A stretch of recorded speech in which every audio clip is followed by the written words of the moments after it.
Welcome to BS talk show 2.0.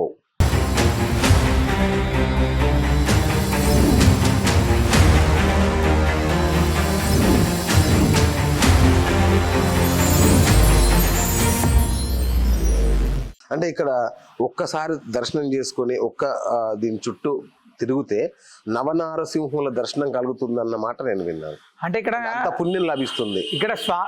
ఇక్కడ ఉండేటువంటి స్వామి నృసింహుడు, పక్కన ఉన్నటువంటి గోమాత. కామన్గా ఏమవుతుందంటే శాస్త్రం ఏం చెప్తుందంటే గోమాతకు ఒక ప్రదక్షిణ చేస్తే చాలా అద్భుతమైనటువంటి ఫలితం వస్తుంది అని చెప్తారు. అవును. అదే విధంగా నృసింహస్వామి వారికి ప్రదక్షిణ చేస్తే భూమికి ప్రదక్షిణ చేసినటువంటి ఫలితం వస్తుంది అని చెప్తారు. ఓకే. మరి గోమాతకు స్వామికి ప్రదక్షిణ చేస్తే మనకు గ్రహ బాధలు తొలగిపోతాయి ఆటోమేటిక్ గా ఫస్ట్. ఓకే. అదే విధంగా ముక్కోటి దేవతలకు చేసినటువంటి ఫలితం మనకు తప్పకుండా లభిస్తుందండి. ఓకే. తద్వారా గ్రహ ప్రభావాలు అనేటువంటివి చాలా తొందరగా తగ్గిపోవడానికి అవకాశం ఉంటుంది. దాని యొక్క వైభవం కూడా అంతే అద్భుతంగా పనిచేస్తుంది. ఓకే. ఓకే. ఇంకొకటి గురుగారు, అంటే ఇది విడ్డూరంగా అనిపిస్తుంది నాకే, అంటే నిజమా నమ్మొచ్చా అని. అంటే ఇక్కడ ముడుపులు కట్టిన తర్వాత నడవలేని వారు కూడా నడుస్తారు అన్న మాట వింటే ఇది కొంచెం అతిశయోక్తిలాగా అనిపించింది. నిజమా గురుగారు? ఒక రెండు ఉన్నాయండి. నడవలేని వారు నడుస్తారు అనేటువంటిది ఒకటి. ఫస్ట్ ఏంటంటే నడవలేనటువంటి అంటే పూర్తిగా వాళ్ళకి ఇది ఇబ్బంది జరిగిందని కాదు. ఓకే. ఆర్థరైటిస్ వచ్చి ఇబ్బంది ఉండేటువంటి, అంటే ఒక అడుగులో అడుగు వేసుకుంటూ నడచడం, అంటే కైలవాతం అని పూర్తిగా మోకాలు వాచిపోయేలా ఉండే అమ్మాయి. ఆ అమ్మాయికి అంటే అది మధ్యలో వచ్చింది, వివాహం కాని సమయం కంటే ముందు. తర్వాత వివాహం అయింది, అది చాలా చిన్న ఇబ్బంది వచ్చి వాళ్ళకు భార్య భర్త ఇబ్బంది ఉండడం, అది వదిలేయడం. తర్వాత ఆ అమ్మాయి ఇక్కడ స్వామివారి దర్శించుకోవడం, వచ్చిన తర్వాత ఆమె కొంచెం ఆరోగ్యంలో మెరుగు అవ్వడం. అంటే అద్భుతం జరుగుతుంది, తెల్లారి పరిగెత్తుతారు అని నేను అట్లాంటివి నేను చెప్పను. ఖచ్చితంగా స్వామి యొక్క అనుగ్రహంతో నడవడేని స్థితి నుంచి ఈ రోజు ప్రదక్షిణ చేసే స్థితికి వచ్చారు వాళ్ళు బ్రహ్మాండంగా. అదే విధంగా ఆ అమ్మాయి ఒక గవర్నమెంట్ ఉద్యోగాన్ని, అంటే ఇక్కడ స్వామివారి ముడుపు కట్టి వెళ్ళిన తర్వాత ఈ మధ్య కాలంలో ఎల్బీ నగర్ లో ఎల్బీ స్టేడియంలో ఉద్యోగాలకు నియామక పత్రాలు ఇచ్చారు. 4 ఉద్యోగాలు కొట్టింది అమ్మాయి. ఒకటి కదా, 4 ఉద్యోగాలు కొట్టిందండి. అందులో గవర్నమెంట్ డిగ్రీ కాలేజ్ లెక్చరర్ గా జాయిన్ అయింది అమ్మాయి. ఇక్కడ దగ్గరలే, పక్కనే మణుగూరులో. అంటే స్వామి అనకు. రెండోది ఇంకోటి ఏంటంటే కల్లూరు అని మనకు ఖమ్మం దగ్గర ఉంటది. పొంగులేటి శ్రీనివాసరెడ్డి గారి వాళ్ళ పక్కన ఊరో సంథింగ్. ఆ ఊర్లో ఒక తండ్రి ఒక కూతురు వచ్చి వాళ్ళ నాన్నగారికి, మా దగ్గర ఉన్న పనిచేసే అర్చకుడు ఒక ఆమె ఇక్కడికి వచ్చి స్వామివారి దర్శనం చేసుకొని వెళ్ళేటప్పుడు ఆమె బాధపడుతుంది. ఆయన అడిగారు, ఏంటమ్మా ఎందుకోసం బాధపడుతున్నారంటే, మా అన్నయ్యలు, అంటే మా తండ్రి గారిని మా అన్నయ్యలు ఇంట్లో ఉంచుకోకుండా బయట పెట్టేశారండి. ఆయన నడవలేనటువంటి స్థితి, అంటే మంచం మీదే ఉన్నటువంటి వాళ్ళు. మేము ఇక్కడికి స్వామివారిని ఎందుకు దర్శనం చేసుకుంటే ఎవరో చెప్పారండి, స్వామివారిని దర్శనం చేసుకోవడానికి వచ్చాం మేము.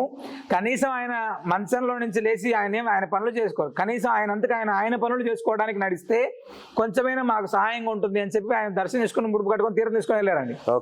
ఆమె ప్రతి నెల అమావాస్య రోజు ఇక్కడికి వస్తుందండి. ఇప్పుడు ప్రతి నెల వాళ్ళ కూతురు ఇక్కడికి వచ్చి ఎందుకమ్మా ఏంటమ్మా అంటే ఆయన నడుస్తున్నారండి.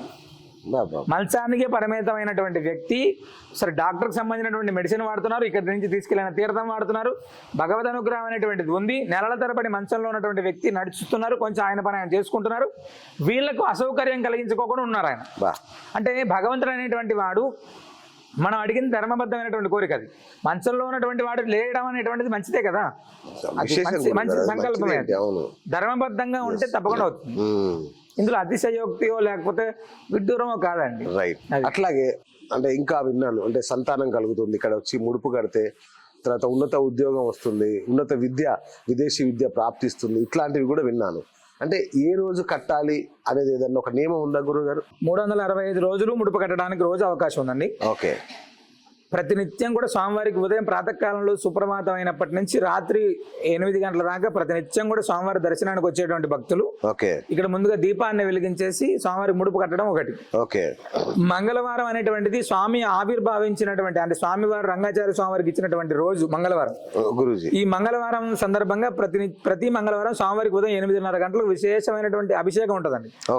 ఆ అభిషేకాన్ని దర్శనం చేసుకోవడానికి ముందు రోజు రాత్రి వచ్చే వాళ్ళు కొంతమంది, ఆ రోజు ఉదయం వచ్చి దర్శనం చేసుకొని ముడుపు కట్టేటువంటి వాళ్ళు. మంగళవారం అయితే అసలు చాలా అద్భుతంగా విశేషమైనటువంటి జనం ఉంటారు. ఆర్థికంగా, ఆరోగ్యంగా, సంతానపరంగా ఇలాంటి చాలా కారణాల రీత్యా, ఉద్యోగ రీత్యా కావచ్చు, ఇలా వివిధ కారణాల్లో వచ్చేటువంటి వాళ్ళందరూ కూడా మంగళవారం వచ్చి స్వామివారి దర్శనం చేసుకొని ముడుపు కట్టుకొని ఇక్కడ స్వామివారి ప్రసాదం తీసుకొని వెళ్తుంటారు. ఇంకా కొంతమంది ఏంటంటే అమావాస్య అనేటువంటిది ఇక్కడ అత్యంత విశేషంగా హోమం చేయడం ఆనాడు వచ్చేటువంటి వాళ్ళు. అదే గురుగారు, ప్రతి గరుడ పంచమి రోజు సంతాన ప్రాప్తి కోసం ఇక్కడ ఏదో ప్రసాదం ఇస్తారని, ఆ ప్రసాదం మనకి కనుక దొరికితే, అది దొరకబట్టుకోగలిగితే సంతాన ప్రాప్తి ఖచ్చితంగా అనే మాట కూడా విన్నాను నేను. అవునండి. నిజమా గురుగారు? అంటే గరుడ పంచమి అనేటువంటిది విశేషమైనటువంటి రోజు. ఓకే. శ్రావణ మాసంలో వచ్చేటువంటి శుద్ధ పంచమి ఈ సంవత్సరం కూడా ఆగస్టు 9వ తారీఖు వస్తుంది. ఓకే.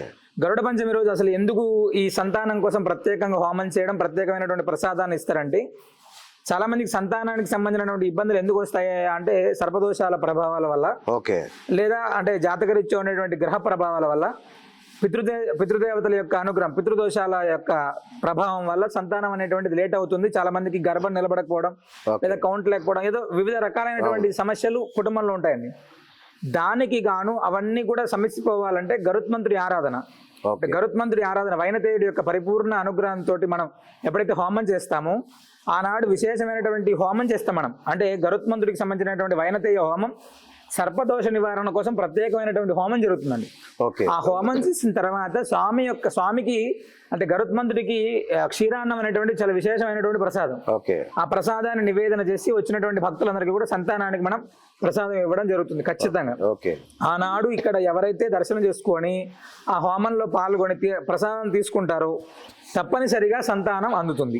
మేము ఈ గతంలో కూడా ఆ అక్షయ తృతీయ రోజు కూడా స్వామివారి యొక్క ప్రసాదాన్ని ఇచ్చాం చాలా మందికి. చాలా మందికి చాలా పాజిటివ్ వచ్చాయి, చాలా మందికి అద్భుతంగా జరుగుతుందండి ఇప్పుడు కూడా.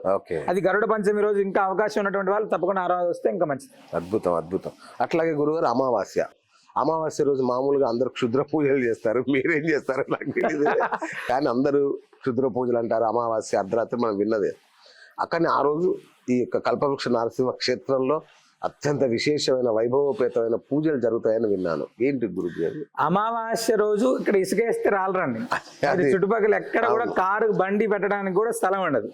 అమావాస్య అనేటువంటిది లక్ష్మీ ఆరాధనకు అత్యంత విశేషమైనటువంటి రోజు. అంటే అమావాస్య నాడు ఎవరైతే లక్ష్మీ ఆరాధన చేస్తారో వారికి చాలా అద్భుతమైనటువంటి ఫలితం ఉంటుంది అని చెప్పి శాస్త్రం.